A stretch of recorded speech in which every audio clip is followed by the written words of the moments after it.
Instituto. Stephen King.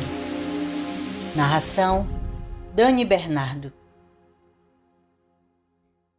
Picadas por pontos. 1. Depois que saíram da porta da área da cantina e sala de estar do instituto, Kalisha passou o braço pelos ombros de Luke e o puxou para perto.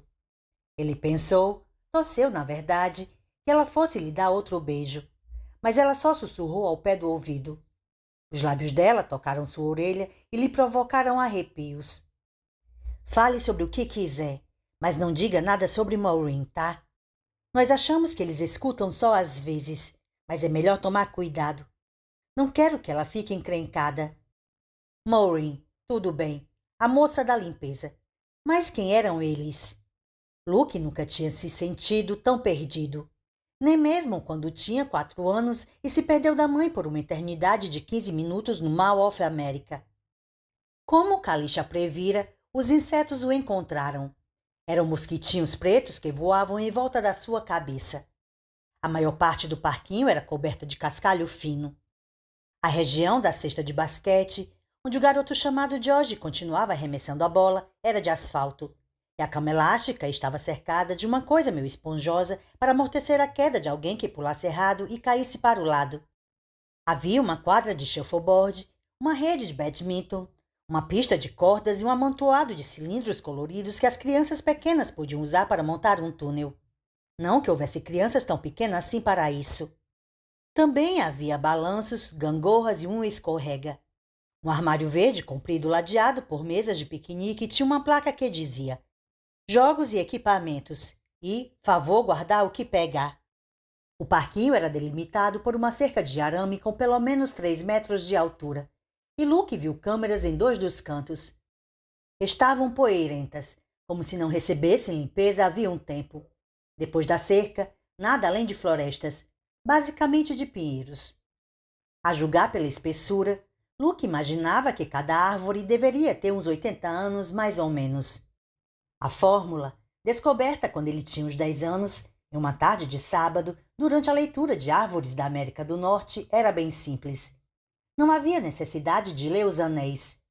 Era só estimar a circunferência de uma das árvores, dividir por π para se chegar ao diâmetro e multiplicar pelo fator médio de crescimento dos pinheiros norte-americanos. 4,5. Bem fácil de descobrir, assim como a dedução do corolário. Aquelas árvores não eram derrubadas havia muito tempo, talvez 2 gerações. Seja lá o que o instituto fosse, estava no meio de uma floresta antiga, o que queria dizer basicamente no meio do nada. Quanto ao parquinho, o primeiro pensamento de Luke foi que, se houvesse um pátio de exercícios de prisão para crianças entre 6 e 16 anos, seria exatamente como aquele. A garota, Iris, os viu e acenou. Ela deu 2 pulos na cama elástica, o rabo de cavalo voando, e um pulo final pela lateral, caindo na área macia com as pernas abertas e os joelhos flexionados. Chá, quem está aí com você? Esse é Luke Ellis, respondeu Kalisha. Chegou hoje de manhã. Oi, Luke. Iris andou até os 2 e ofereceu a mão. Era uma garota magrela, alguns centímetros mais alta do que Kalisha. Tinha um rosto agradável, bonito, as bochechas e a testa brilhando com o que Luke supunha que fosse uma mistura de suor e repelente. Iris Stanhope. Luke apertou a mão dela, ciente de que os insetos eram chamados de borrachudos em Minnesota, mas ele não sabia como eram chamados ali, tinham começado a se alimentar dele. Não estou feliz de estar aqui, mas acho que estou de conhecer você, disse Luke. Sou de Abilene, Texas. E você?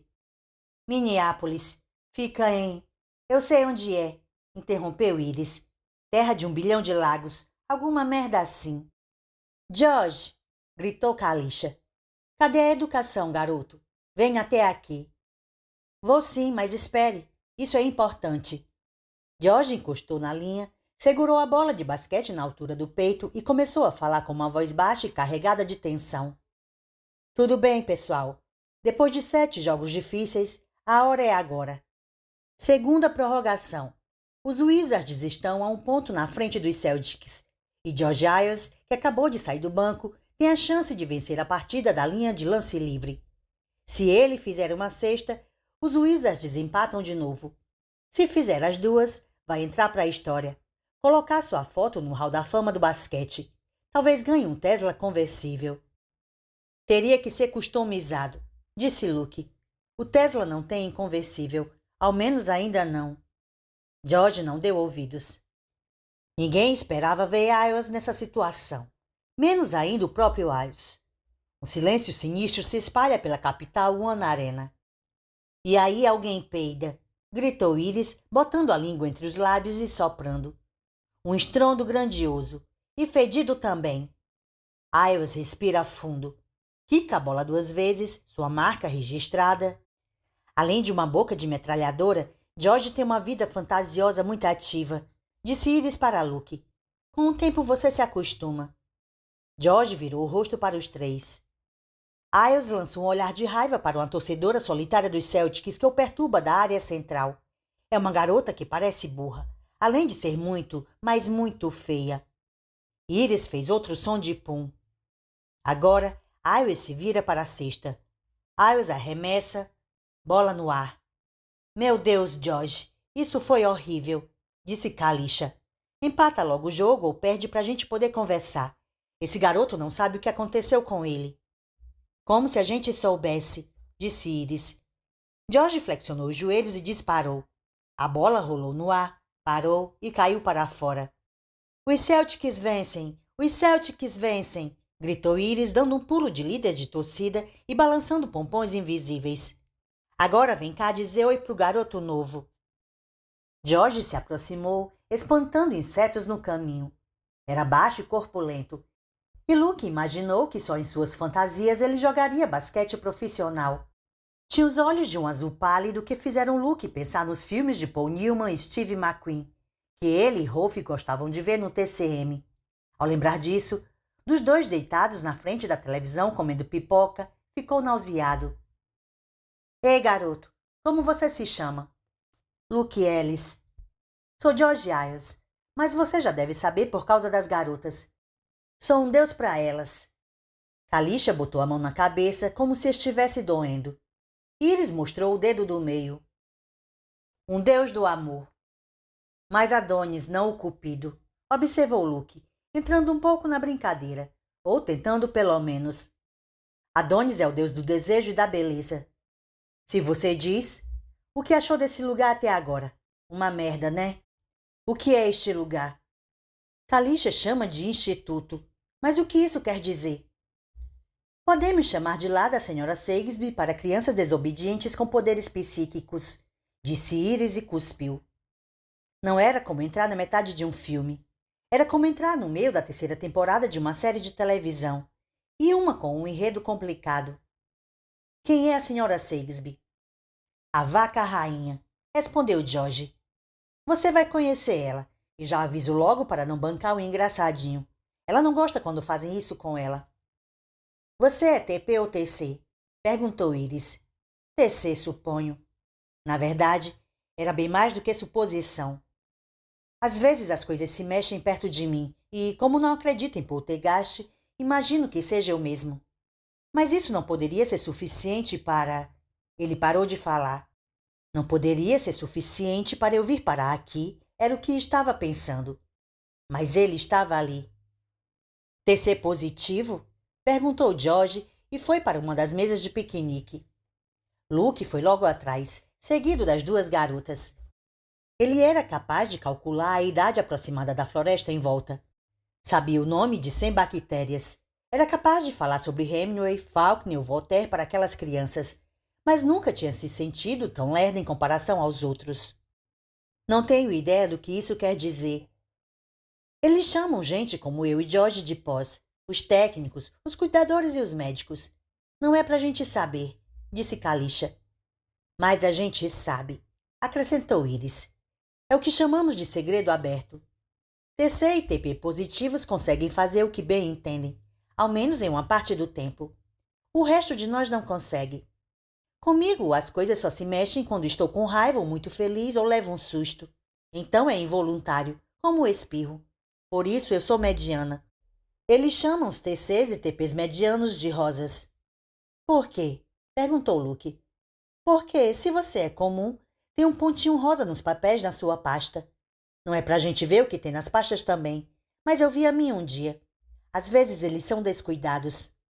É melhor você tomar cuidado, senão começam a ser descuidados com você, disse Kalisha. Os rosas ganham mais testes e mais injeções. Eu tive que ir pro tanque, contou Iris. Foi horrível, mas não tanto. O que é? George não deu a chance a Luke de terminar a pergunta. Eu sou TC Pós. Não tem nada rosa na minha pasta. Nada de rosa para este garoto aqui. Você viu sua pasta? Perguntou Luke. Nem preciso. Eu sou sinistro. Olha isso. Não houve pausa nenhuma para concentração. O garoto só ficou ali parado. Mas uma coisa extraordinária aconteceu.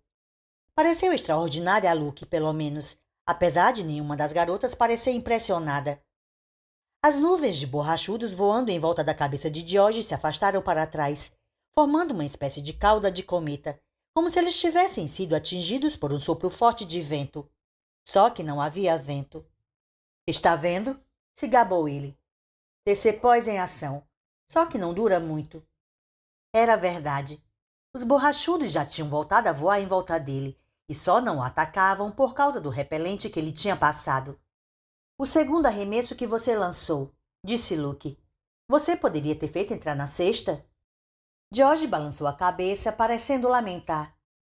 Eu queria que trouxesse um TC Pós muito poderoso, disse Iris, cuja empolgação por conhecer o garoto novo tinha passado.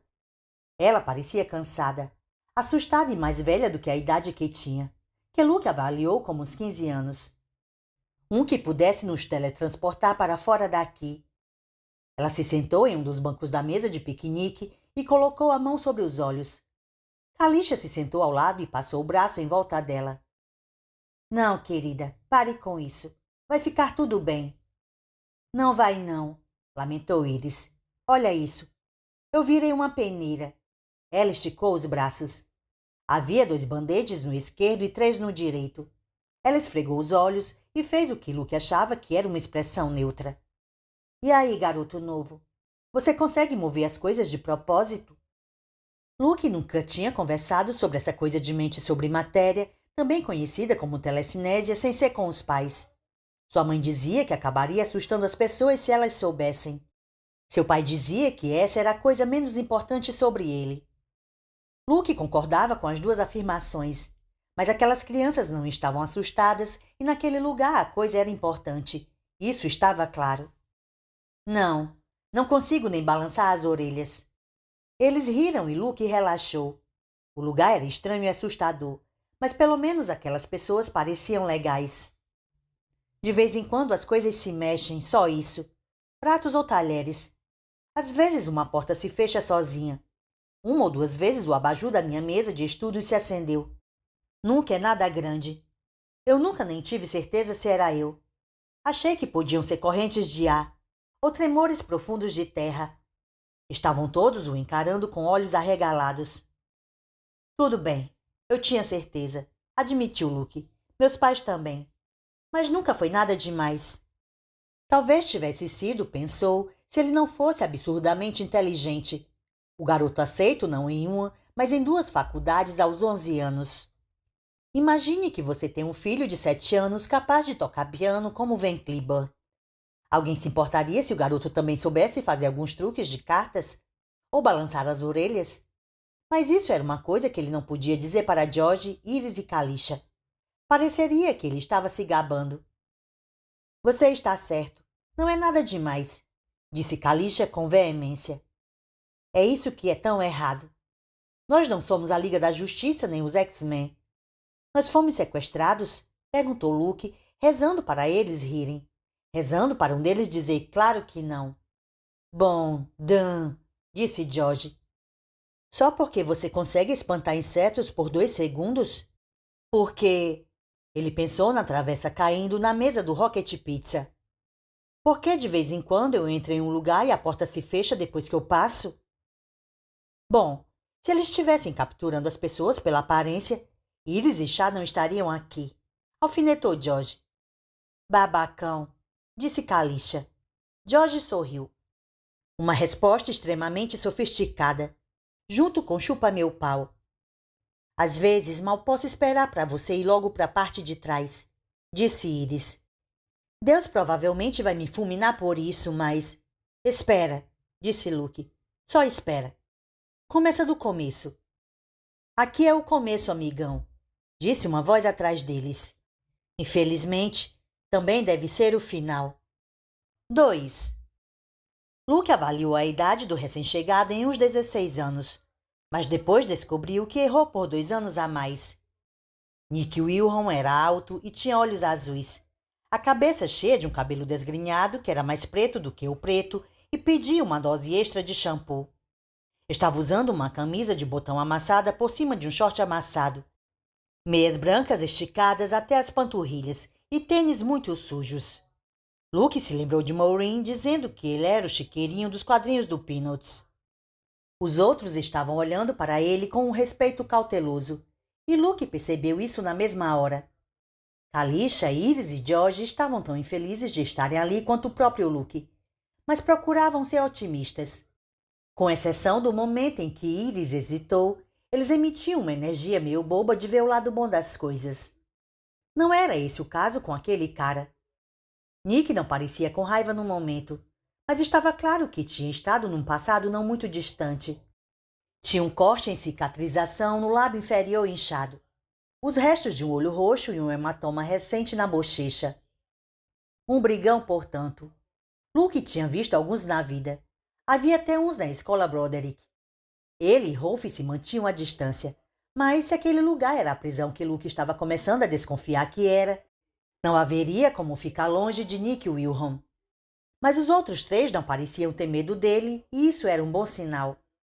Nick talvez estivesse com raiva do que havia por trás daquele nome significante de instituto.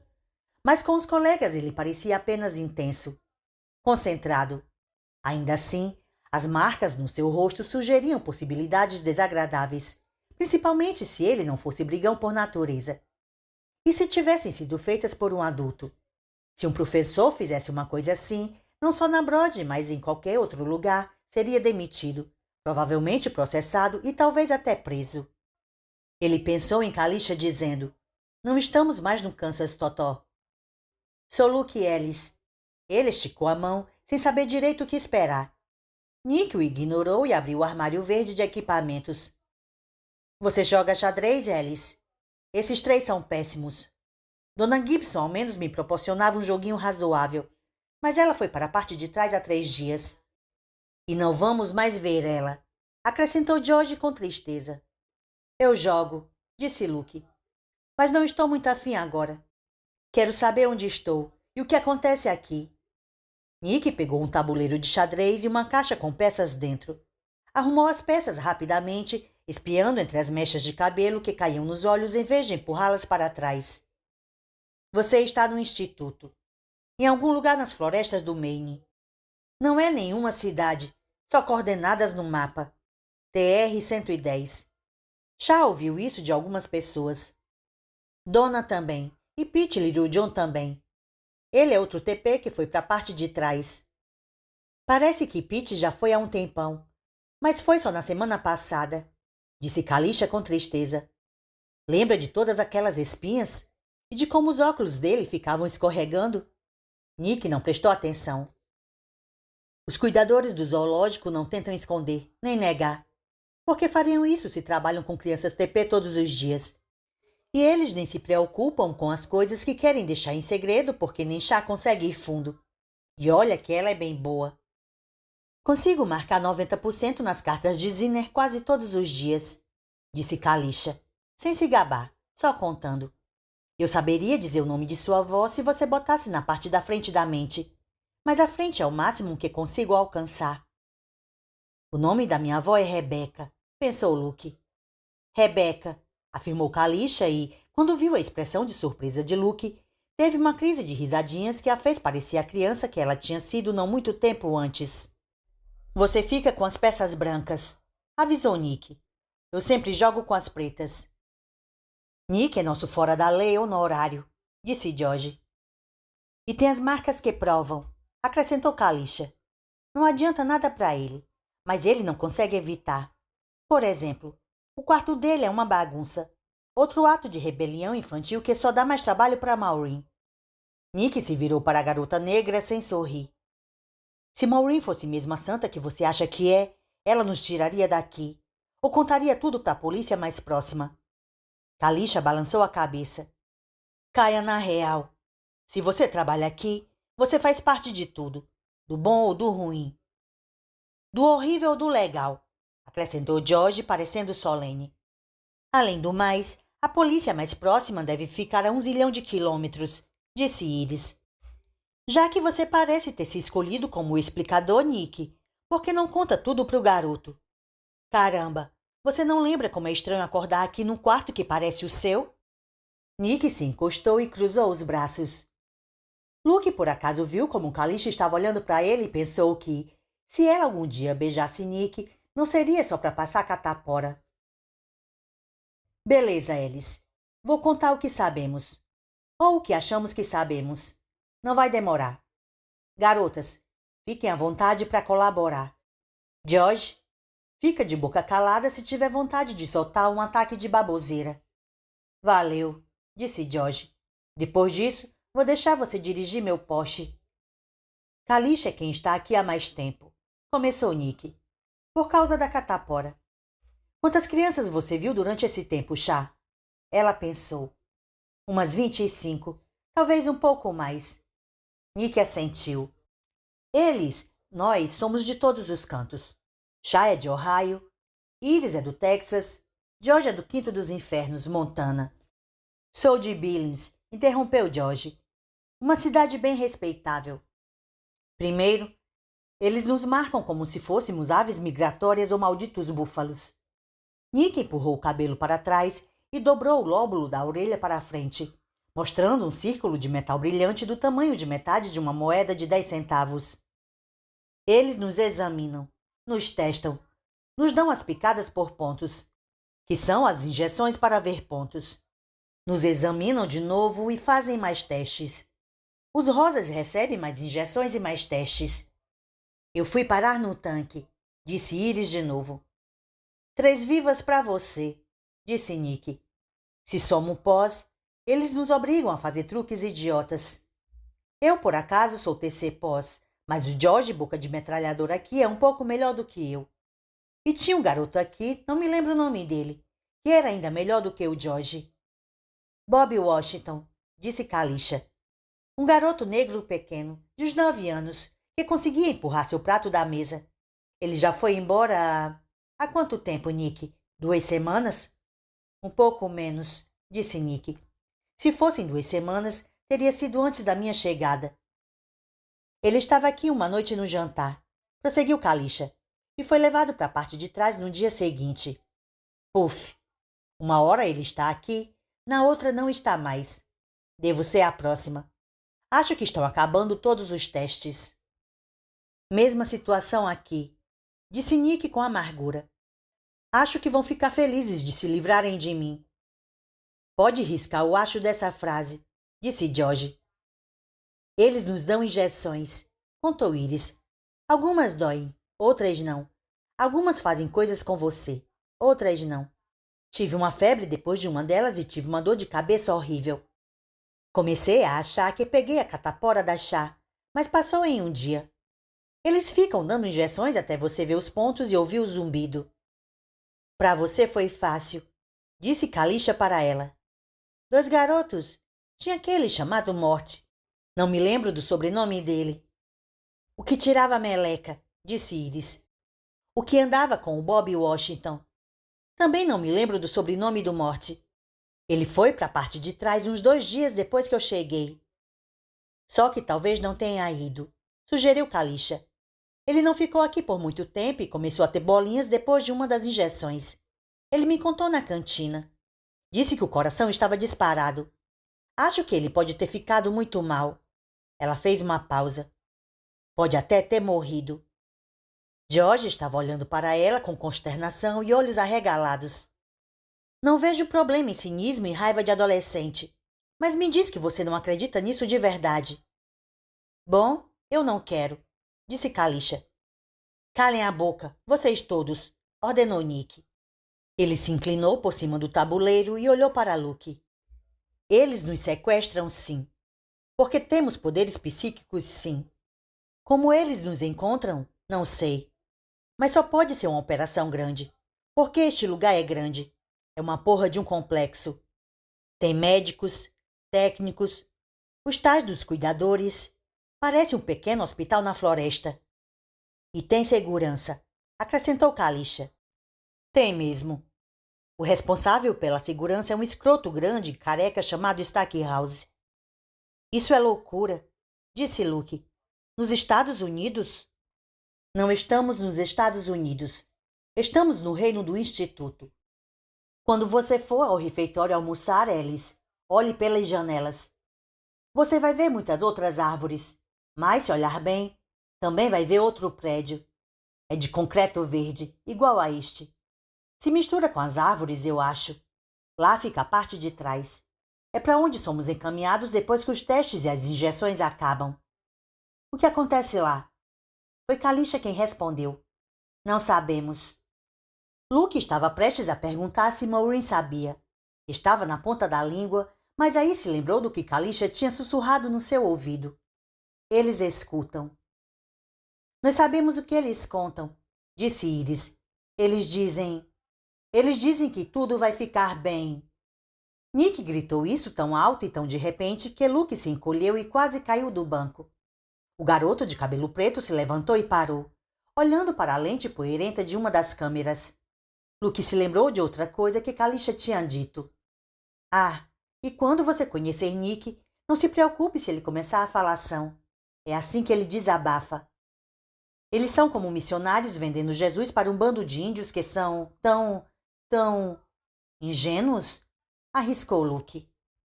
Isso, exatamente. Nick ainda estava olhando para a câmera. Um bando de índios tão ingênuos que acreditam em qualquer coisa. Que se abrirem mão das terras por um punhado de contas e cobertores purguentos, vão para o céu encontrar os ancestrais mortos e a felicidade eterna. Somos nós. Um bando de índios ingênuos a ponto de acreditar em qualquer coisa que pareça boa. Que pareça uma porra de um final feliz. Ele se virou para os outros, o cabelo voando, os olhos ardendo, as mãos fechadas. Luke viu cortes cicatrizando nos dedos dele. Duvidava que Nick tivesse batido tanto quanto apanhou. Afinal, era apenas um garoto, mas parecia que tinha pelo menos acertado alguém de algum jeito. Vocês acham que Bob Washington tinha dúvidas de que seu tempo de teste tinha acabado quando levaram ele para a parte de trás? Ou Pete Little John? Meu Deus! Se o cérebro fosse feito de pólvora, aqueles dois não poderiam assoar o nariz. Ele se virou de novo para a câmera suja presa no alto. O fato de ele não ter outra forma de desabafar a raiva tornava tudo um pouco ridículo, mas Luke o admirava mesmo assim. Ele não aceitava a situação. Escutem aqui, todos vocês. Vocês podem me espancar e me levar para a parte de trás, mas vou lutar o tempo todo. Nick Wilson não troca nada por contas e cobertores. Ele se sentou, respirando com dificuldade. Em seguida, sorriu, mostrando suas covinhas, dentes brancos e olhos bem-humorados. A personalidade intratável e emburrada tinha sumido, como se nunca tivesse existido. Luke não sentia atração por garotos, mas conseguiu entender, quando viu aquele sorriso, porque Kalisha e Iris estavam olhando para Nick como se ele fosse o vocalista de uma boy band. Eu deveria estar na equipe deles, em vez de preso aqui como uma galinha no cercadinho. Eu poderia vender este lugar melhor que Shakespeare, Hendrix e os outros médicos. Eu tenho convicção. Tem mesmo, concordou Luke. Só não sei se entendi direito aonde você quer chegar. Você meio que se perdeu no caminho, Nick, disse George. Nick cruzou os braços de novo. Antes de eu humilhar você no xadrez, garoto novo, vamos repassar a situação. Eles nos trazem para cá. Eles nos testam. Eles nos injetam com sei lá o quê e nos testam outra vez. Alguns vão para o tanque. Todos passam pelo teste esquisito do olho que te deixa com a sensação de que você vai desmaiar. Nós temos quartos que simulam nossos quartos de casa, o que deveria, sei lá, oferecer alguma espécie de serenidade para as nossas emoções. Aclimatação psicológica, disse Luke. Acho que faz sentido. A comida do refeitório é boa. A gente tem opções para escolher, mesmo que o cardápio seja limitado. As portas dos quartos não são trancadas e, se você não conseguir dormir, pode ir lá e pegar uma coisinha para comer. Eles deixam biscoitos, nozes, maçãs, coisas assim. Ou você pode ir à cantina. As máquinas lá aceitam fichas. Obviamente não tenho nenhuma, porque só as menininhas e os menininhos bonzinhos ganham fichas. E eu não sou um menininho bonzinho. Minha ideia do que fazer com um escoteiro é jogá-lo naquela coisinha pontuda. Volta pra cá, disse Kalisha com rispidez. Para com essa merda. Peguei você. Nick abriu aquele sorriso matador e voltou a atenção para Luke. Tem muito incentivo aqui para ser bonzinho e ganhar fichas. Tem lanches e refrigerantes na cantina, em uma variedade enorme. Tem pipoca crackjacker, comentou George em um tom sonhador. Bolinho ru-ru. Também tem cigarro, cooler de vinho e coisas mais pesadas. Tem uma placa que diz beba com responsabilidade. Com crianças de até 10 anos apertando o botão para comprar bebidas como Bunny's Farm, Blue Hawaii e Mike's Hard Lemonade. Não é hilário? Disse Iris. Vocês só podem estar brincando, disse Luke, mas Kalisha e George estavam assentindo. Você consegue ficar doidão, mas não dá para cair de bêbado, prosseguiu Nick. Ninguém tem fichas suficientes para isso. Verdade, disse Kalisha. Mas tem garotos que ficam doidões o máximo de tempo que podem. Bebedores regulares? Bebedores regulares de 10 e 11 anos? Luke ainda não conseguia acreditar. Você não pode estar falando sério. Estou.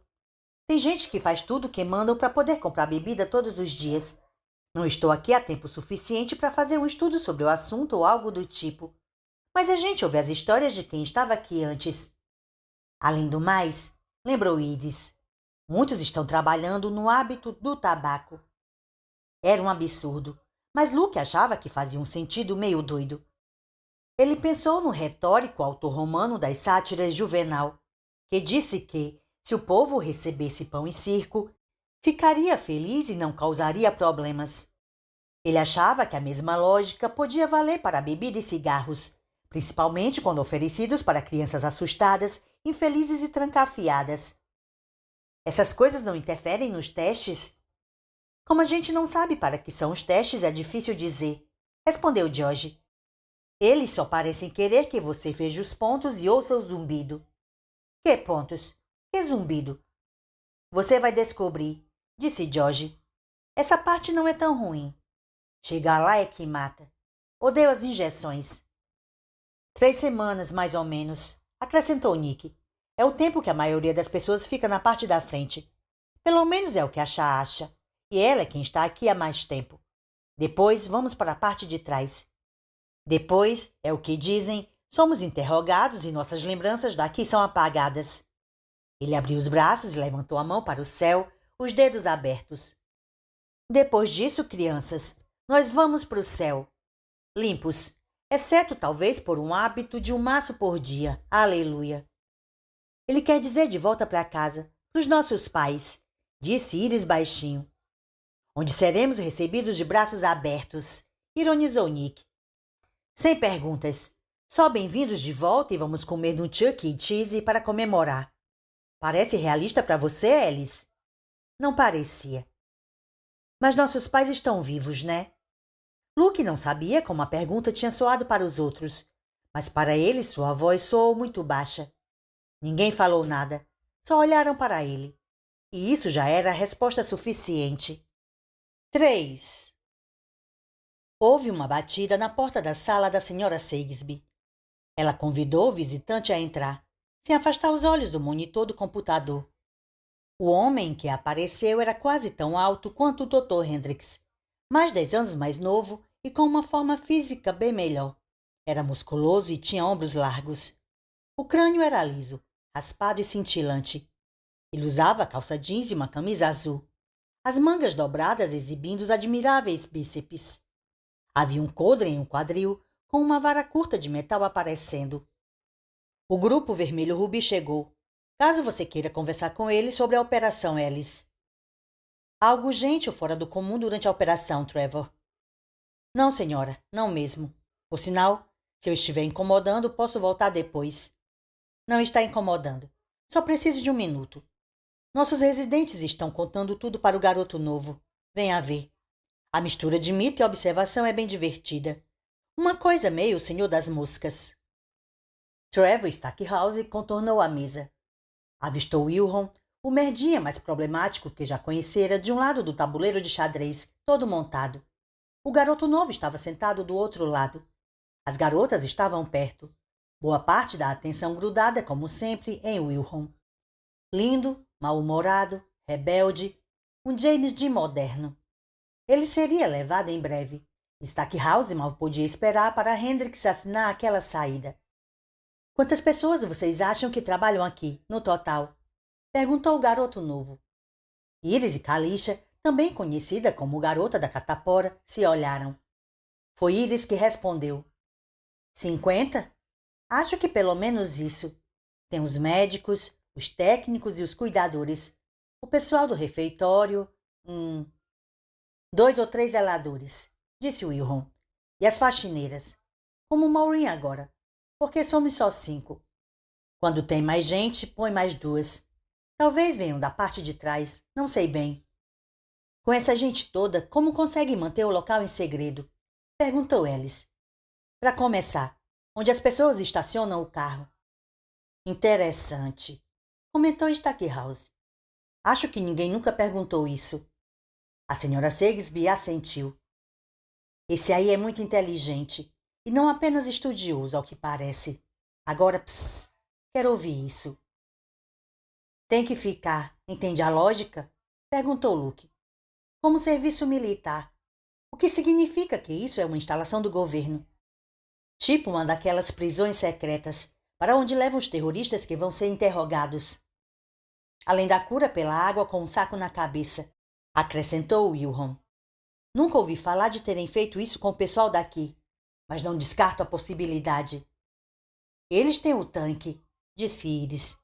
Essa é a cura pela água daqui. Eles colocam um capuz na sua cabeça, mergulham você e tomam nota. É melhor do que as injeções. Ela fez uma pausa. Pelo menos para mim foi. Devem trocar os funcionários em levas, disse Alice. A senhora Shakespeare achou que ele estava falando mais para si mesmo do que para os outros. Acho que ele faz muito isso, pensou ela. É o único jeito de dar certo. Stackhouse estava assentindo. Boas deduções. Muito boas. Quantos anos ele tem? 12? Leia o relatório, Trevor. Ela apertou um botão no computador e o protetor de tela apareceu. Uma foto de suas filhas gêmeas no carrinho duplo, tirada anos atrás, antes de elas adquirirem seios, bocas ferinas e namorados horríveis. E também um vício terrível em drogas, no caso de Judy. A Vermelho Rubi foi interrogada? Por mim pessoalmente.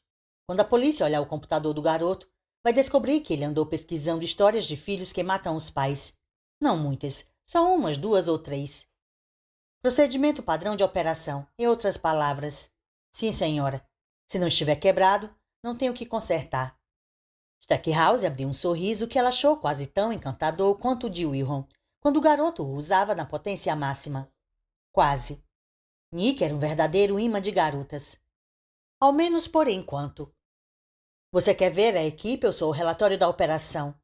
Danny Williams está escrevendo, então acho que vai dar para entender bem. Se tudo ocorreu sem imprevistos, só o relatório. Rosalind vai pegar para mim. Certo. E Alverson? Alguma informação nova por parte dela? Você quer saber se Wilhelm e Kalisha já estão juntinhos? Shakespeare levantou a sobrancelha.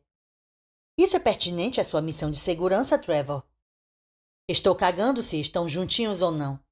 Na verdade, torço para os dois irem em frente e perderem a virgindade, supondo que ainda tenham, enquanto podem. Mas, de vez em quando, Alverson capta coisas que são pertinentes à minha missão, como a conversa dela com o garoto Washington. Maureen Alverson, a faxineira que parecia gostar e simpatizar com os internos do instituto, era, na verdade, uma informante. Considerando as conversinhas bobas que ela relatava, A senhora Sagsby considerava espião um termo grandioso demais. Nem Kalisha, nem nenhum dos outros TPs tinham percebido isso, porque Maureen era muito boa em esconder sua fonte de dinheirinho extra.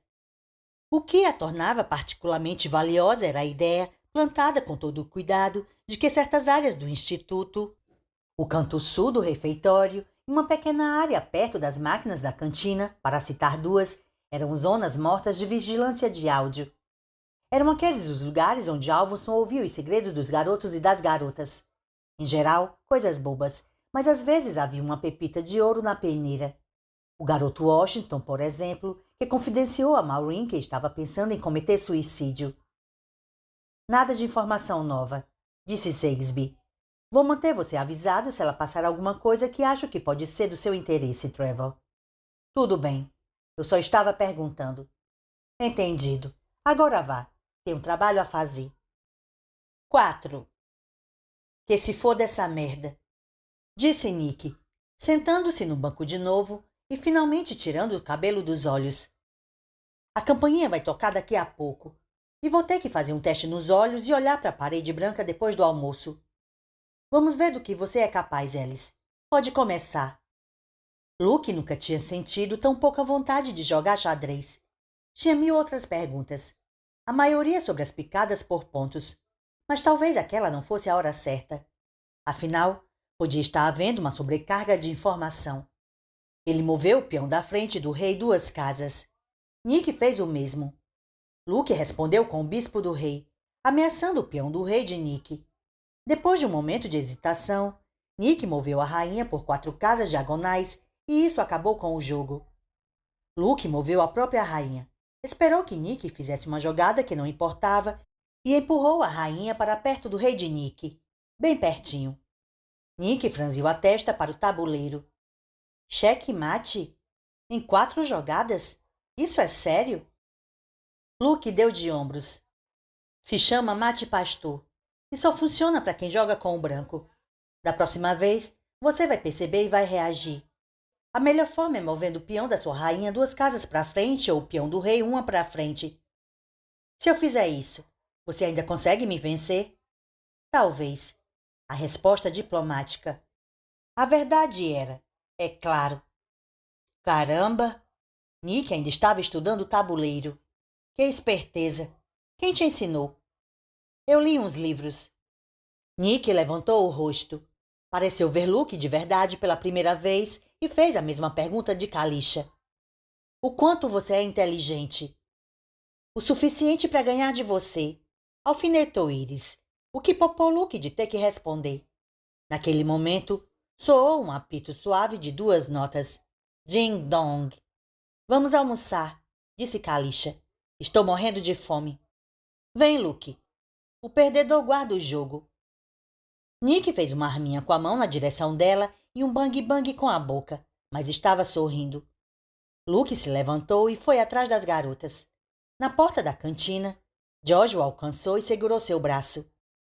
Luke sabia, pelas suas leituras de sociologia, assim como por sua experiência pessoal, que garotos dentro de um grupo tinham a tendência de cair em certos estereótipos facilmente reconhecíveis.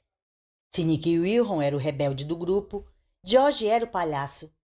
Só que agora ele parecia tão sério quanto um ataque cardíaco. Ele falou baixo e rápido. Nick é legal, eu gosto dele. As garotas são doidas por ele. E você provavelmente vai gostar dele também. E está tudo bem. Mas não faça dele o seu exemplo. Ele não aceita que estamos presos aqui, mas estamos.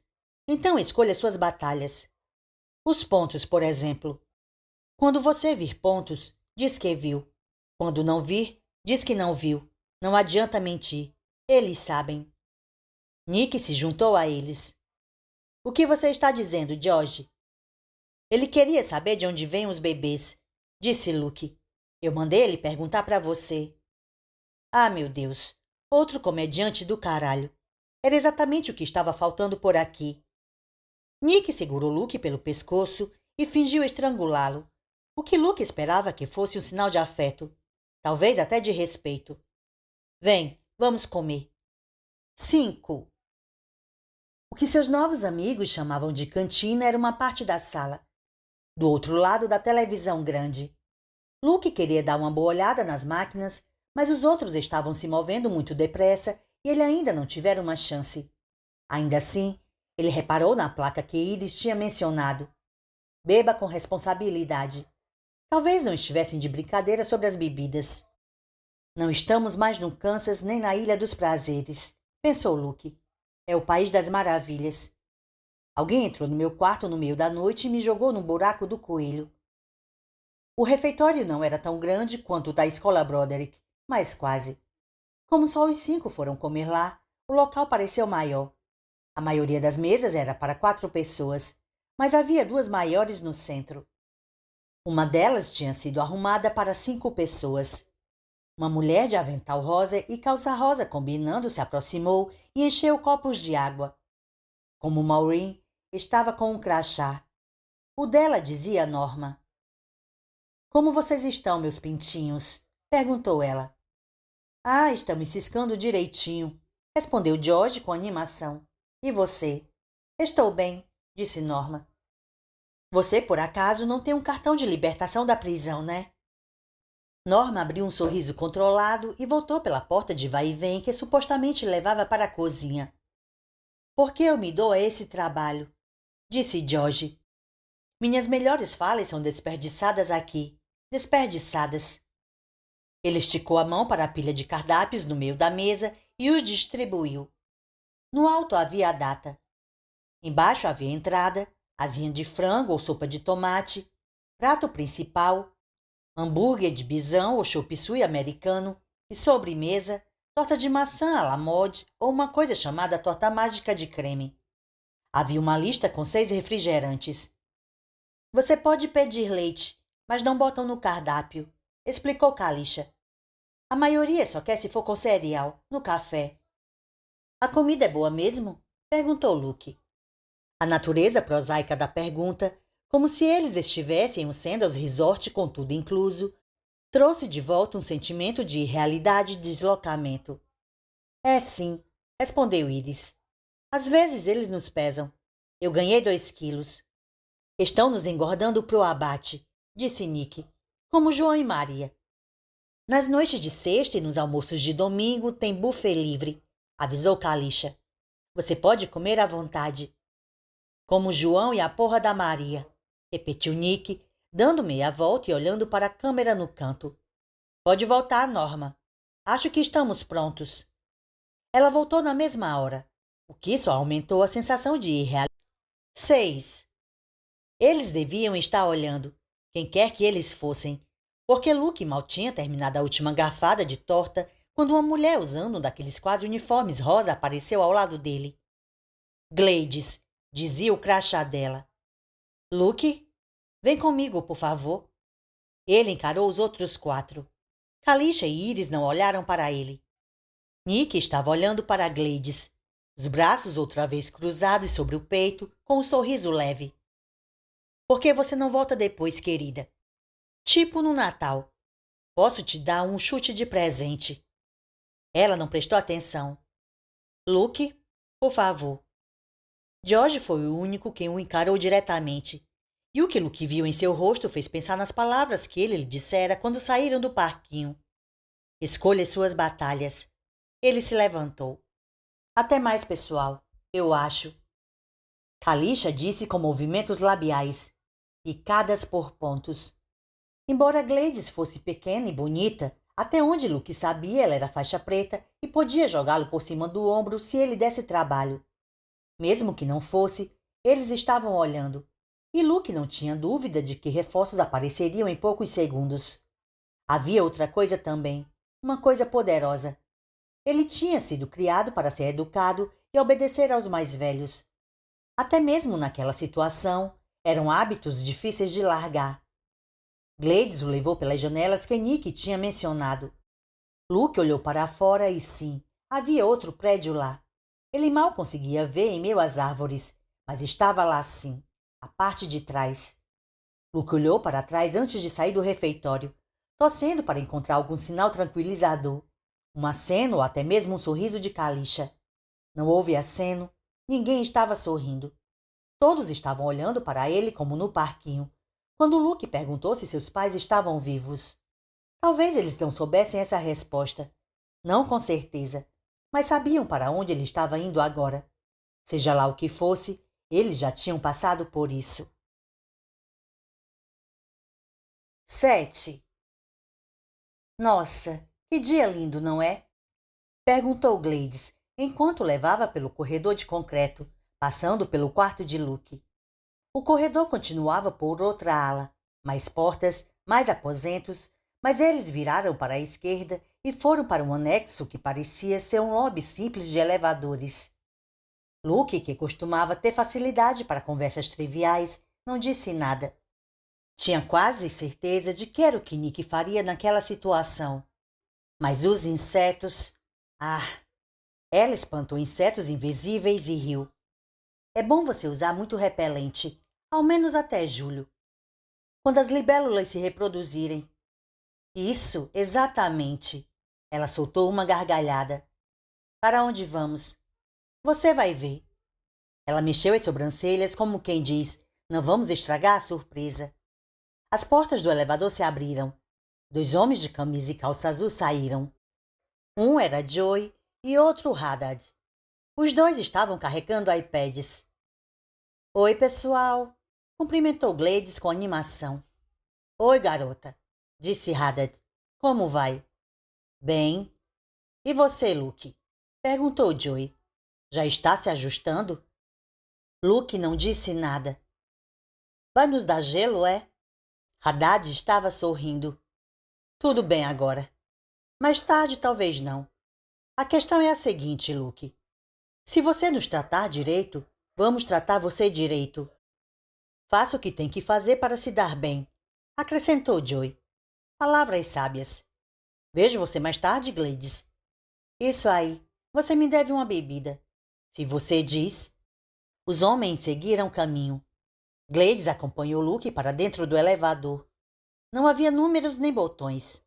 Ela disse B, tirou um cartão do bolso da calça e passou na frente de um sensor. As portas se fecharam. O elevador desceu, mas não muito. B, disse uma voz feminina suave pelo alto-falante. Nível B, repetiu. Gladys balançou o cartão de novo. As portas se abriram em um largo corredor iluminado com painéis translúcidos no teto. Uma música suave estava tocando, o que Luke costumava chamar de música de supermercado. Algumas pessoas estavam andando por ali, outras empurrando carrinhos com equipamentos, uma carregando uma cesta de arame que podia conter amostras de sangue. As portas estavam marcadas com números, todos com a letra B na frente. Uma operação grande, dissera Nick. Um complexo.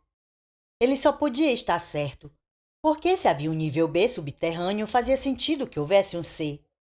Talvez até um D e um E. Seria quase possível dizer que tinha de ser uma instalação do governo, pensou Luke. Mas como eles podiam manter isso em segredo com uma operação grande daquelas? Além de ser ilegal e inconstitucional, envolvia sequestro de crianças. Eles passaram por uma porta aberta e dentro Luke viu que parecia ser uma sala de descanso.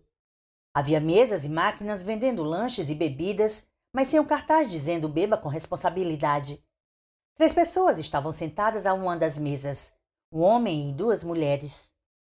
Estavam usando roupas comuns, calças jeans e camisas de botão, e tomando café. Uma das mulheres, meio loura, pareceu familiar.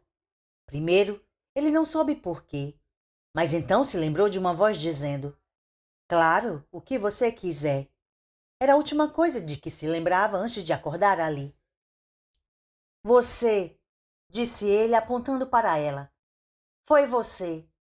A mulher não disse nada e permaneceu inexpressiva. Mas ela olhou para ele. Ainda estava olhando quando Gladys fechou a porta. Foi ela, insistiu Luke. Sei que foi. Só mais um pouco, disse Gladys. Não vai demorar. Aí você pode voltar para o seu quarto. Você provavelmente gostaria de descansar. Os primeiros dias podem ser exaustivos. Você me ouviu? Foi ela que entrou no meu quarto. Ela jogou um spray na minha cara. Não houve resposta. Só aquele sorriso de novo, que Luke foi achando cada vez mais sinistro. Eles chegaram a uma porta marcada B31. Se você se comportar, ganha 5 fichas, informou ela, enfiando a mão no outro bolso e pegando um punhado de círculos de metal que pareciam moedas. Só que tinha um triângulo em baixo relevo de cada lado. Está vendo? Estou com elas bem aqui. Ela bateu com o dedo na porta. O homem de azul que a abriu era o Tony. Ele era alto, loiro e bonito, exceto por um olho um pouco mais fechado. Luke achou que ele parecia o vilão de um filme de James Bond. Talvez um instrutor de esqui agradável que acabava se revelando um assassino. Oi, moça bonita. Ele deu um beijo na bochecha de Gladys. Você trouxe o Luke. Oi, Luke. Ele estendeu a mão. Encarnando Nick Wilson, Luke não a apertou. Tony riu como se fosse uma boa piada. Entra, entra. O convite era só para ele, ao que parecia. Gladys lhe deu um empurrãozinho no ombro e fechou a porta. O que Luke viu no meio da sala era alarmante. Parecia uma cadeira de dentista. Só que ele nunca tinha visto uma com correias nos braços. Senta aí, campeão, disse Tony. Campeão não era camarada, pensou Luke, mas quase. Tony foi até uma bancada, abriu uma gaveta e remexeu dentro. Ele estava assoviando. Quando se virou, segurava uma coisa que parecia uma pequena pistola de brasagem em uma das mãos. Ele pareceu surpreso de ver Luke ainda parado junto à porta. Tony sorriu. Eu disse para se sentar. O que vai fazer com isso? Me tatuar? Ele pensou nos judeus, que ganhavam números tatuados nos braços quando entravam nos campos de Auschwitz e Bergen-Belsen. Devia ser uma ideia ridícula, mas... Tony pareceu surpreso e riu. Nossa, não. Só vou botar um fio no lóbulo de sua orelha. É como fazer um furo para usar brinco. Não é nada demais. Todos os nossos hóspedes têm isso. Eu não sou hóspede, disse Luke recuando. Sou prisioneiro. E você não vai botar nada na minha orelha. Vou sim, disse Tony ainda sorrindo. Ainda parecendo o cara que ajudava criancinhas na pista mirim de esqui antes de tentar matar James Bond com um dardo envenenado. Olha, não é mais do que um beliscão. Então facilita as coisas para nós dois. Senta na cadeira que acabo em 7 segundos. Gladys vai te dar um monte de fichas quando você sair. Se você dificultar, vai receber o chip de qualquer jeito, mas sem as fichas. E aí, qual vai ser? Não vou me sentar naquela cadeira. Luke estava todo trêmulo, mas sua voz soou bem forte. Tony suspirou. Ele colocou o dispositivo de inserção do chip na bancada cuidadosamente. Foi até onde Luke estava e colocou as mãos nos quadris. Agora parecia sério, quase lamentando. Tem certeza? Tenho. Os ouvidos de Luke estavam ecoando pelo tapa de mão abertas antes mesmo de ele se dar conta de que a mão direita de Tony tinha se afastado do quadril. Luke cambaleou para trás um passo e olhou para o homem grande com os olhos arregalados e perplexos. Seu pai tinha lhe dado um tapa fraquinho uma vez por brincar com fósforos quando tinha uns 4 ou 5 anos. Mas ele nunca tinha levado um tapa na cara. Sua bochecha estava ardendo e ele ainda não conseguia acreditar no que tinha acontecido. Isso dói bem mais do que um beliscão na orelha, disse Tony. O sorriso tinha sumido. Quer outro? Fico feliz em ajudar. Vocês, crianças, acho que mandam no mundo. Ah, cara!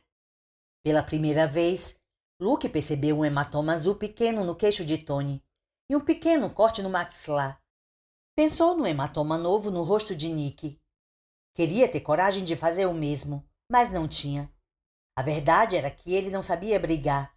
Se tentasse, Tony provavelmente o cobriria de tapas. Pronto para se sentar na cadeira? Luke se sentou na cadeira. Você vai se comportar ou preciso das correias? Vou me comportar. Ele se comportou, e Tony estava certo. O beliscão na orelha não era tão ruim quanto o tapa, possivelmente porque ele estava preparado. Possivelmente porque parecia mais um procedimento médico do que uma agressão. Quando terminou, Tony foi até um autoclave e pegou uma seringa hipodérmica. Segunda rodada, campeão. O que tem aí? Perguntou Luke. Não é da sua conta. Se vai entrar no meu corpo, é da minha conta. Tony suspirou. Com ou sem correias, a escolha é sua. Ele pensou em George dizendo, escolha suas batalhas. Sem correias. Bom, rapaz, só uma picadinha acabou. Foi mais do que uma picadinha. Não um sofrimento, mas uma dor bem ruim de qualquer forma. O braço de Luke ficou quente até o pulso, como se ele estivesse com febre só naquela parte. Depois ficou normal de novo. Tony colocou um band-aid quadradinho transparente e virou a cadeira para uma parede branca. Agora feche os olhos. Luke fechou. Está ouvindo alguma coisa? Tipo o quê?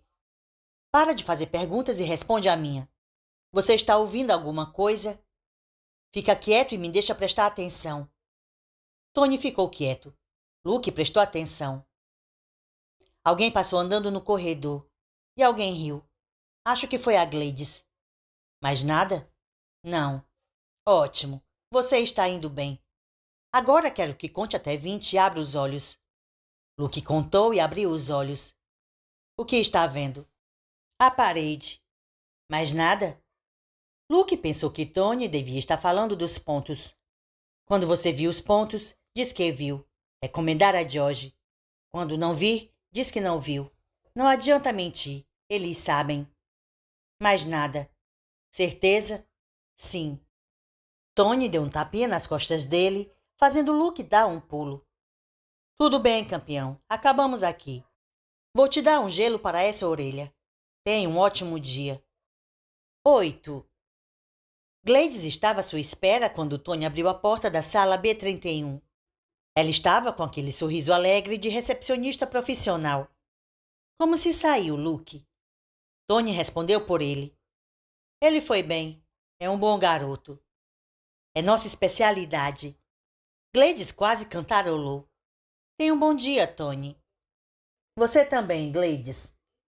Ela levou Luke até o elevador, conversando animadamente. Ele não tinha ideia do que ela estava dizendo. Seu braço doía só um pouco, mas ele trazia a bolsa de gelo na orelha e estava latejando. O tapa tinha sido pior do que as duas coisas, por todos os motivos possíveis. Gladys o acompanhou até o quarto pelo corredor industrial verde, passando pelo pôster debaixo do qual Calixa estava sentada, passando pelo que dizia mais um dia no paraíso e finalmente chegando ao quarto que parecia o dele, mas não era. Tempo livre! Gritou ela, como se concedendo um prêmio de grande valor. Agora, a perspectiva de ficar sozinho parecia mesmo um prêmio. Ele te deu uma injeção, não foi? Foi. Se seu braço começar a doer ou se você achar que vai desmaiar, me avisa ou fala com algum dos outros cuidadores, tá? Tá. Luke abriu a porta, mas antes de poder entrar, Gladys o segurou pelo ombro e o virou. Ela ainda estava com um sorriso de recepcionista, mas seus dedos estavam fortes, afundando na pele dele. Não o bastante para doer, mas o bastante para deixar claro que podia doer. Não vai ter fichas, infelizmente, avisou ela. Eu nem precisei falar com Tony. Essa marca na sua bochecha me diz tudo o que preciso saber. Luke teve vontade de dizer não quero suas merdas de fichas, mas ficou quieto. Não era de um tapa que ele estava com medo, mas de que ouviu o som da própria voz, fraca, oscilante, perplexa, a voz de um garoto de 6 anos, fosse fazê-lo desmoronar na frente dela. Vou te dar um conselho, Luke, disse ela. Não estava sorrindo agora. Você precisa se dar conta de que está aqui para servir. Isso significa que você tem que crescer rápido. Isso significa ser realista. Coisas vão acontecer com você aqui. Algumas não vão ser tão boas. Você pode ser um bom camarada e ganhar fichas, ou pode ser um mau camarada e não ganhar nada. As coisas vão acontecer do mesmo jeito. Então, o que você deve escolher? Não me parece ser uma decisão tão difícil. Luke não respondeu. O sorriso dela voltou mesmo assim. O sorriso de recepcionista que dizia: Ah, sim, senhor. Vou levá-lo à mesa agora mesmo. Você vai voltar para casa antes do fim do verão e vai ser como se nada tivesse acontecido. Se você lembrar, vai ser como um sonho. De qualquer maneira, embora não seja um sonho, Por que não transformar sua estadia em uma ocasião feliz? Ela relaxou a mão e o empurrou de leve. Você deveria descansar um pouco, eu acho. Se deitar. Você viu os pontos? Não. Mas vai ver. Ela fechou a porta com delicadeza. Luke andou como sonâmbulo pelo quarto até a cama que não era sua cama. Deitou-se, botou a cabeça no travesseiro que não era o seu travesseiro e olhou para a parede vazia onde não havia janela. Também não havia pontos, seja lá o que fossem. Ele pensou, quero a minha mãe. Ah, Deus, quero tanto minha mãe. Isso o destruiu. Ele largou a bolsa de gelo, botou as mãos sobre os olhos e começou a chorar. Eles estavam olhando? Ou ouvindo seu choro? Não importava. Ele não ligava mais. Ainda estava chorando quando adormeceu. 9. Ele acordou se sentindo melhor. Limpo, de certa forma. Viu que, enquanto estava no almoço, e depois conhecendo seus maravilhosos novos amigos Gladys e Tony, 2 coisas tinham sido acrescentadas ao quarto. Havia um laptop na escrivaninha. Era um Mac, como o dele, mas um modelo mais antigo. O outro acréscimo era uma pequena televisão em um móvel no canto. Ele foi primeiro até o computador e o ligou, sentindo outra pontada profunda de saudade de casa com o barulho familiar do Macintosh. Em vez de uma tela de senha, recebeu uma tela azul com a seguinte mensagem: mostre uma ficha para a câmera para abrir. Luke bateu na tecla Enter 2 vezes, sabendo que não adiantaria de nada. Porcaria de merda! Em seguida, apesar do quanto tudo aquilo era horrível e surreal, ele teve que rir. Foi uma gargalhada rouca e breve, mas genuína.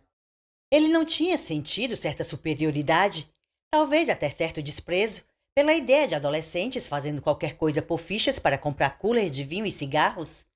Claro que sim. Ele tinha pensado eu nunca faria isso? Claro que sim. Quando Luke pensava em adolescentes que bebiam e fumavam, coisa que raramente fazia, porque tinha questões mais importantes a considerar, o que vinha à sua mente eram otários góticos que ouviam Pantera e desenhavam chifres tortos do diabo nas jaquetas jeans. Otários tão burros que confundiam o ato de se enrolar nas correntes de um vício com um ato de rebeldia. Luke não conseguia se imaginar fazendo nenhuma das 2 coisas, mas ali estava ele agora, olhando para uma tela azul de laptop e batendo na tecla Enter, como um rato em uma caixa de Skinner batendo na sua alavanca por um pedaço de ração ou alguns grãos de cocaína. Fechou o laptop e pegou o controle remoto em cima da televisão.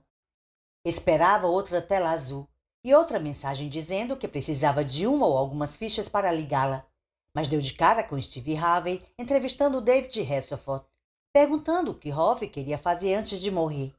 A plateia estava rindo das respostas engraçadas. Apertar o botão guia no controle remoto levou a um menu da DirecTV parecido com o que ele tinha em casa. Porém, assim como o quarto e o laptop, não era a mesma coisa. Embora houvesse uma ampla seleção de filmes e de programas esportivos, não havia rede nem canais de notícias. Luke desligou o aparelho, colocou o controle remoto em cima e olhou ao redor. Além da porta que levava ao corredor, havia 2 outras portas. Uma era um closet, com calça jeans, camisetas. Nenhum esforço tinha sido feito para copiar as roupas que Luke tinha em casa, o que foi um certo alívio. 2 camisas de botão, 2 pares de tênis e um par de chinelos. Não havia sapatos sociais. A outra porta dava para um banheiro pequeno e limpíssimo. Havia 2 escovas de dentes ainda na embalagem em cima da pia, ao lado de um tubo novo de pasta de dente Crest.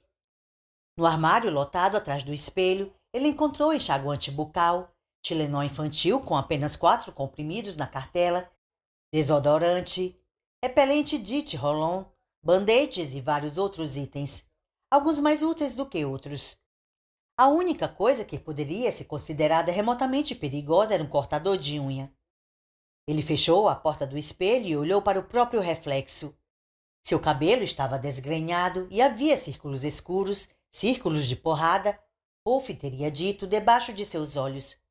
Ele parecia ao mesmo tempo mais velho e mais jovem, o que era estranho. Olhou para o lóbulo da orelha direita, que estava sensível, e viu um daqueles pequenos círculos de metal enfiado em sua pele meio avermelhada. Não tinha dúvida de que, em algum lugar no nível B, ou C ou no D, havia um operador de computador capaz de rastrear todos os movimentos dele. Talvez estivesse rastreando agora. Lucas David Ellis, que estava planejando se matricular no MIT e na Emerson, tinha sido reduzido a um ponto piscando em um monitor. Luke voltou para seu quarto. O quarto, disse para si mesmo, é o quarto, não meu quarto. Olhou ao redor e percebeu uma coisa terrível. Não havia livros. Nenhum. Isso era tão ruim quanto não haver computador. Talvez pior. Ele foi até a cômoda e abriu as gavetas uma a uma, achando que pudesse pelo menos encontrar uma Bíblia ou o livro de Mórmon, como às vezes havia nos quartos de hotel. Só encontrou pilhas arrumadas de cuecas e meias. O que restava? Steve Harvey entrevistando David Hasselhoff. Reprises de os vídeos mais engraçados dos Estados Unidos? Não, de jeito nenhum. Ele saiu do quarto, pensando que Kalisha ou algum dos outros poderia estar por perto.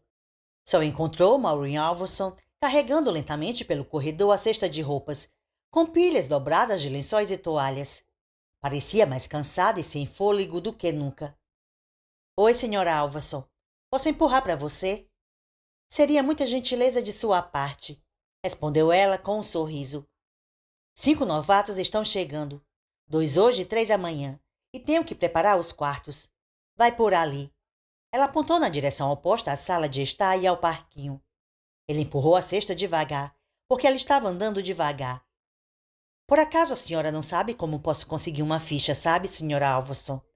Preciso destravar o computador no meu quarto. Você sabe arrumar uma cama se eu ficar olhando e der instruções?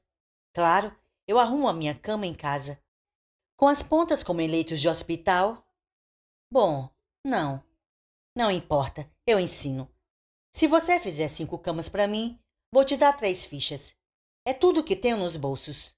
Não me dão muito. 3 seria ótimo. Tudo bem, mas chega dessa coisa de senhora Alverson. Pode me chamar de Maureen ou só de Mo, assim como os outros. Sem problemas, disse Luke. Eles passaram pelo anexo dos elevadores e foram para o corredor do outro lado. Havia mais pôsteres motivacionais e também uma máquina de gelo, como em um corredor de hotel. E esta não parecia precisar de fichas. Quando eles passaram, Maureen colocou a mão no braço de Luke. Ele parou de empurrar a cesta e olhou para ela sem entender. Você ganhou o chip, estou vendo, mas não ganhou nenhuma ficha. Bom, você pode falar, desde que fale baixo. Tem alguns lugares na parte da frente onde os microfones não alcançam. São as zonas mortas. Conheço todas. Aqui é uma, do lado dessa máquina. Tudo bem. Quem botou seu chip e essa marca na sua cara? Foi o Tony? Os olhos de Luke começaram a arder, e ele não teve confiança para falar, sendo seguro ou não. Ele só assentiu. Ele é um dos malvados, contou Maureen. Zeke é outro. Gladys também, mesmo que esteja sempre sorrindo. Tem muita gente trabalhando aqui que gosta de mandar nas crianças, mas esses são 3 dos piores.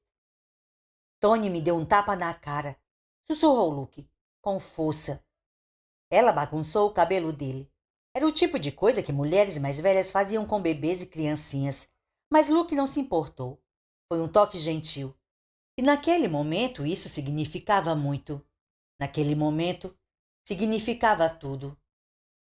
Faz o que ele mandar, alertou Maureen. Não discute com ele. Esse é meu melhor conselho. Tem pessoas com quem você pode discutir aqui. Você pode até discutir com a senhora Saxby, mesmo que não adiante nada. Mas Tony e Zeke são 2 abelhinhas ruins. Gladys também. Esses 3 picam. Ela voltou a andar pelo corredor, mas Luke segurou a manga do uniforme marrom e a puxou de volta para a área segura. Acho que o Nick bateu no Tony, sussurrou. Ele estava com um corte e um olho meio roxo. Maureen sorriu e mostrou dentes que pareciam ter passado da hora de ter contato com um dentista. Que bom pro Nick, disse ela. Tony deve ter devolvido em dobro. Mas mesmo assim, que bom. Agora vem. Com a sua ajuda, posso arrumar esses quartos em 1 segundo. O primeiro tinha pôsteres de personagens da Nickelodeon, Tommy, Pickles e Zuko nas paredes e um pilotão de bonequinhos de Joe na escrivaninha. Luke reconheceu vários na hora, por já ter tido sua fase de Joe não muito tempo antes. O papel de parede exibia palhaços felizes com balões. Puta merda, disse Luke. Isso é o quarto de um garotinho. Ela olhou para Luke achando graça. Como quem diz, você não é exatamente um Matusalém. Isso mesmo.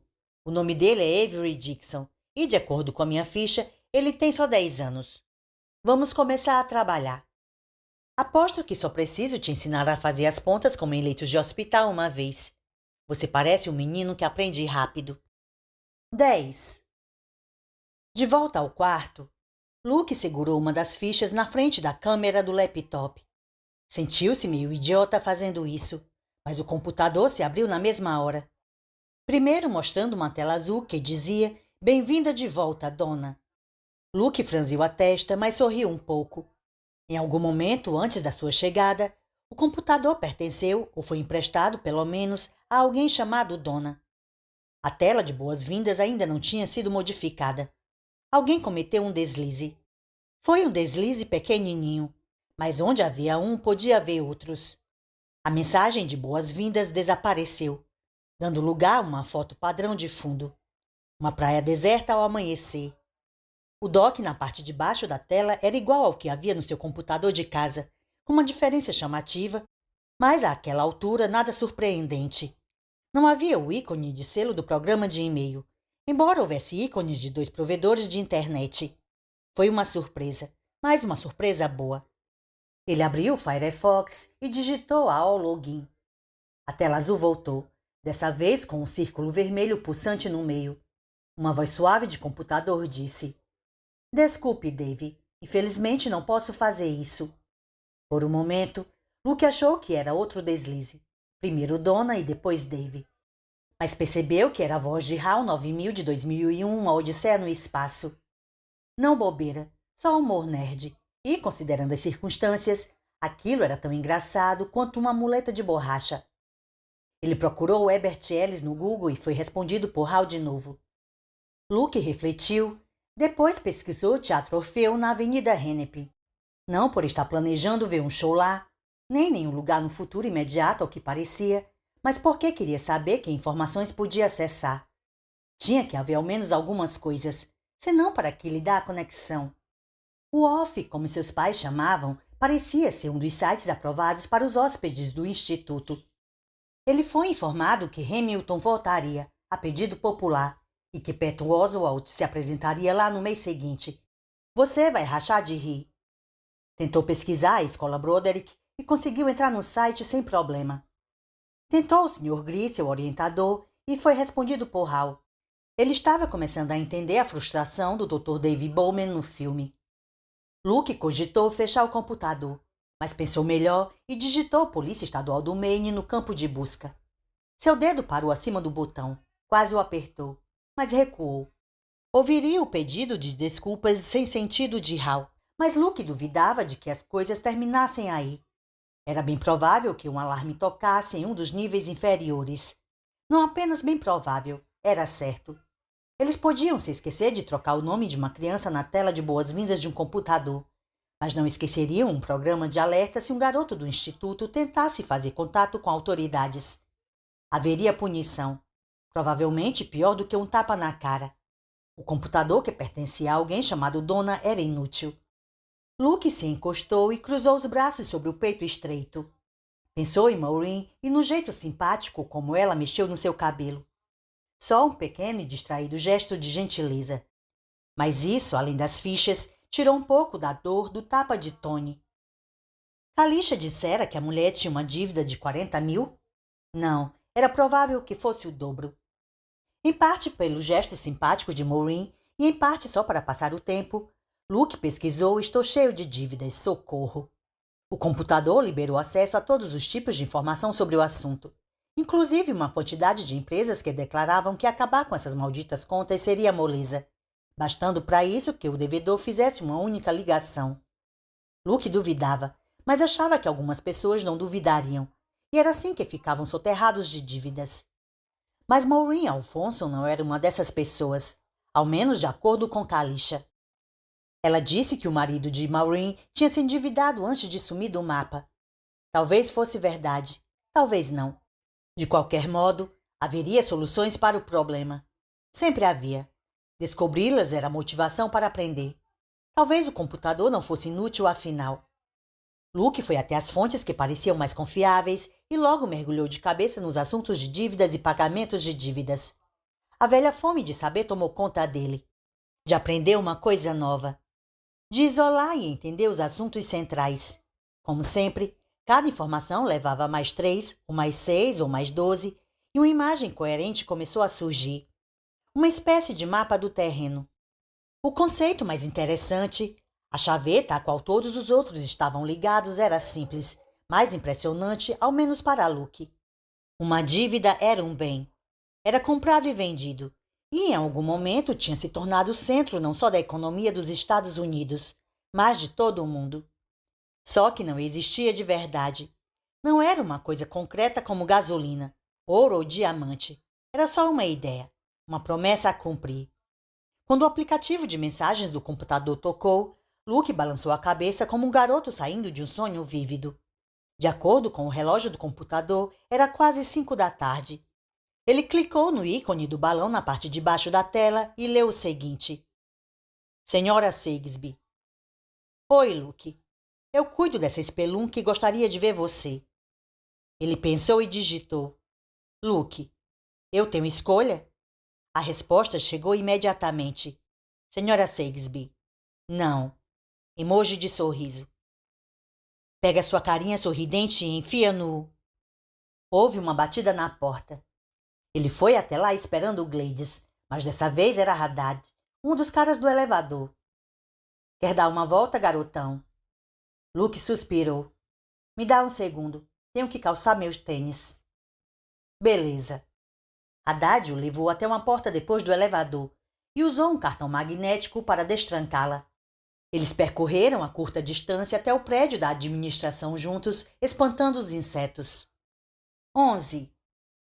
Ele achou a Sra. Sagsby parecida com a irmã mais velha do seu pai. Assim como a tia Rhoda, aquela mulher era magrela, quase sem quadris e sem seios. Só que havia linhas de sorriso em volta da boca da tia Rhoda, e seus olhos sempre irradiavam calor. Ela adorava abraçar. Luke achava que não haveria abraços vindo da mulher parada ao lado da escrivaninha, com um terno cor de ameixa e saltos combinando. Talvez houvesse sorrisos, mas seriam falsos como uma nota de $3. Nos olhos da Sra. Sagsby, ele viu uma análise cuidadosa e mais nada. Nadinha. Obrigada, Haddad. Eu cuido dele a partir de agora. O atendente, o que achava que Haddad era isso, assentiu respeitosamente e saiu da sala.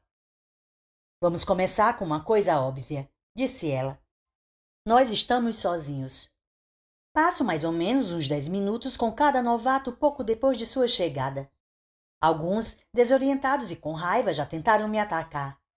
Não guardo ressentimento por isso. Por que guardaria?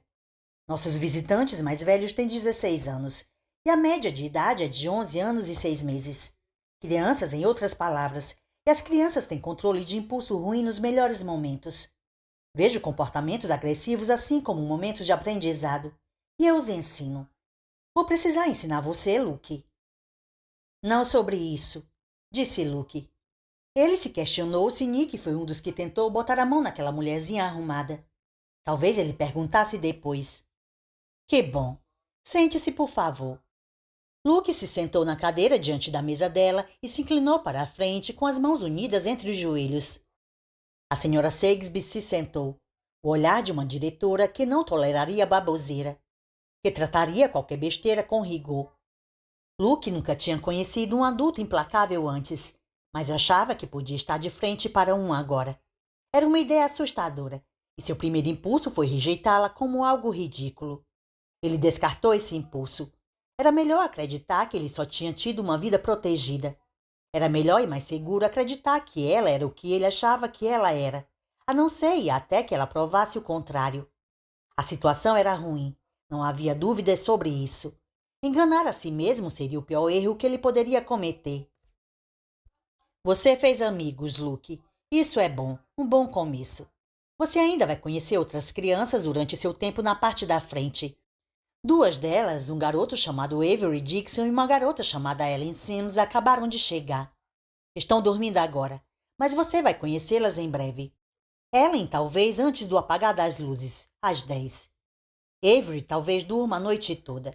Ele é bem jovem e provavelmente estará em um estado muito emotivo quando acordar.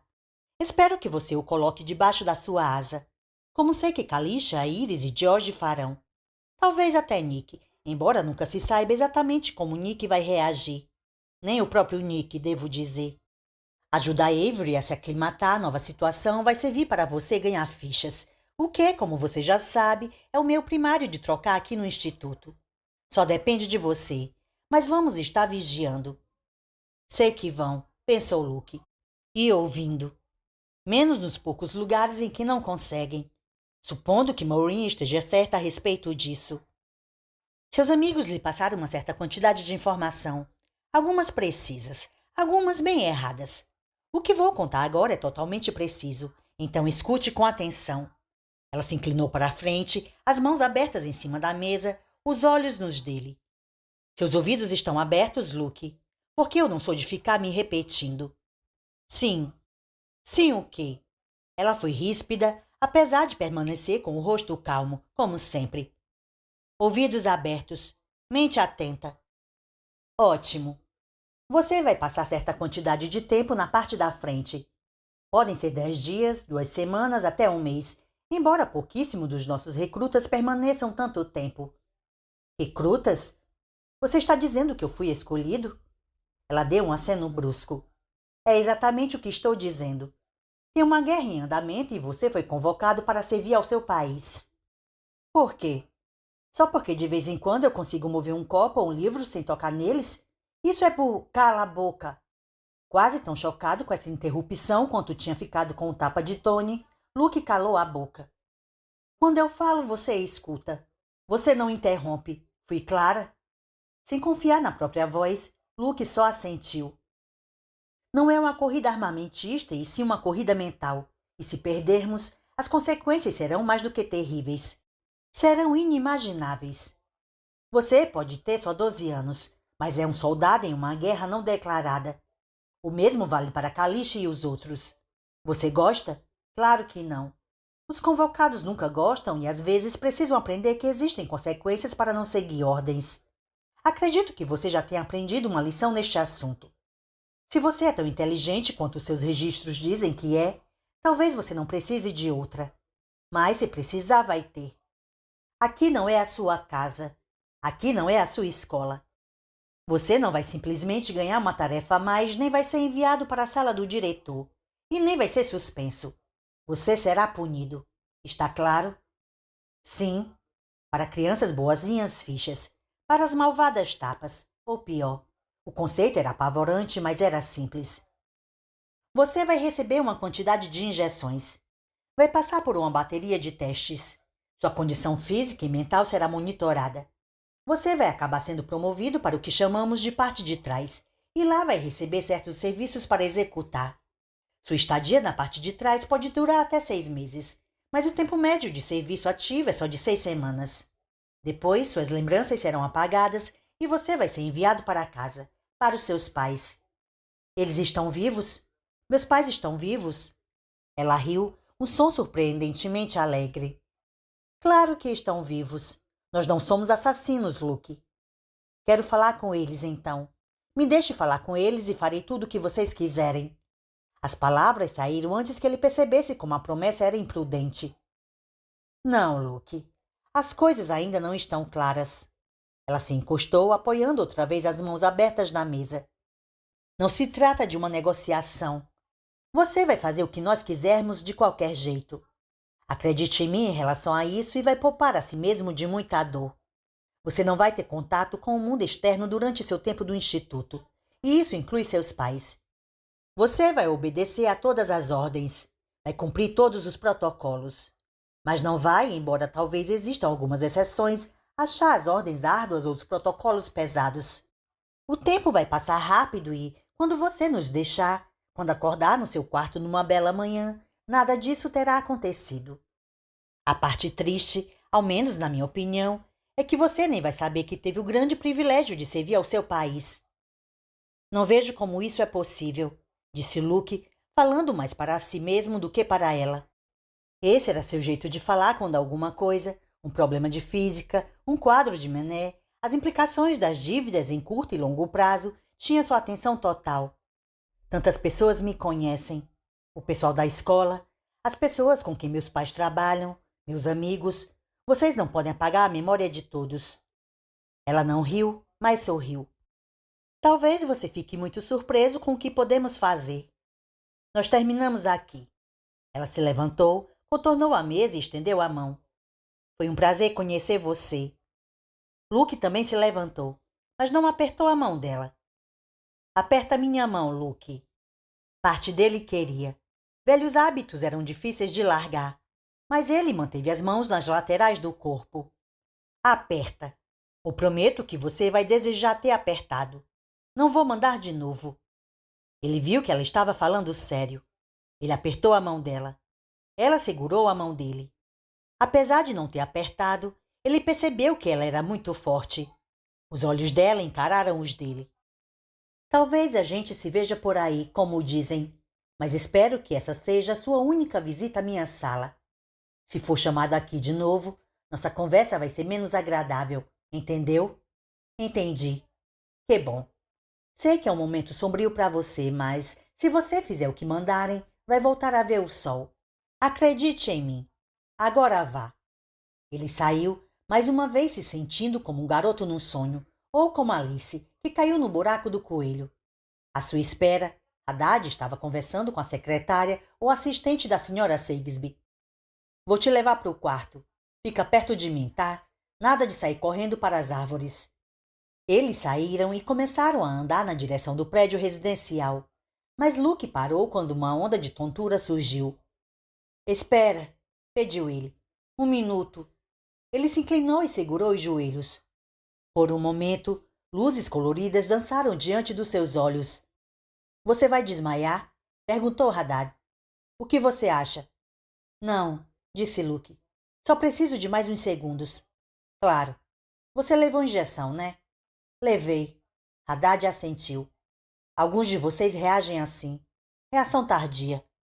Luke esperava que Haddad perguntasse se ele tinha visto manchas ou pontos, mas o homem só esperou, assobiando entre os dentes e espantando os mosquitos. Luke pensou nos olhos frios da senhora Shakespeare e em sua recusa de contar para ele como um lugar assim podia existir sem alguma forma de... Qual seria o termo correto? Rendição extraordinária, talvez.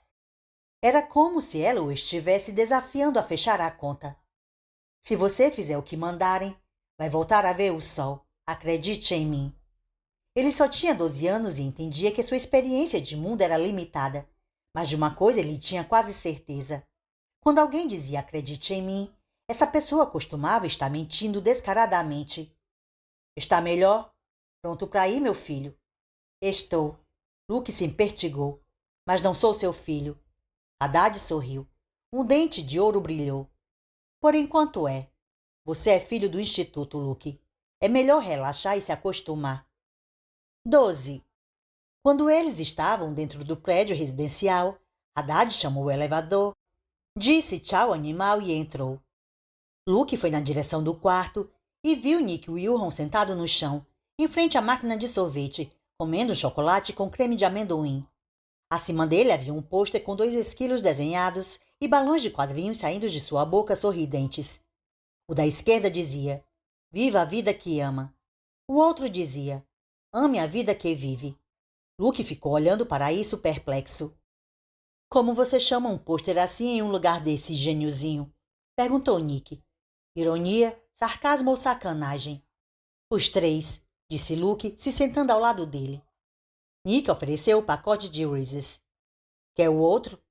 Luke queria.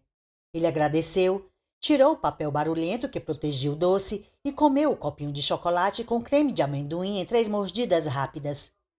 Nick ficou olhando, achando graça. Levou sua primeira injeção, não é?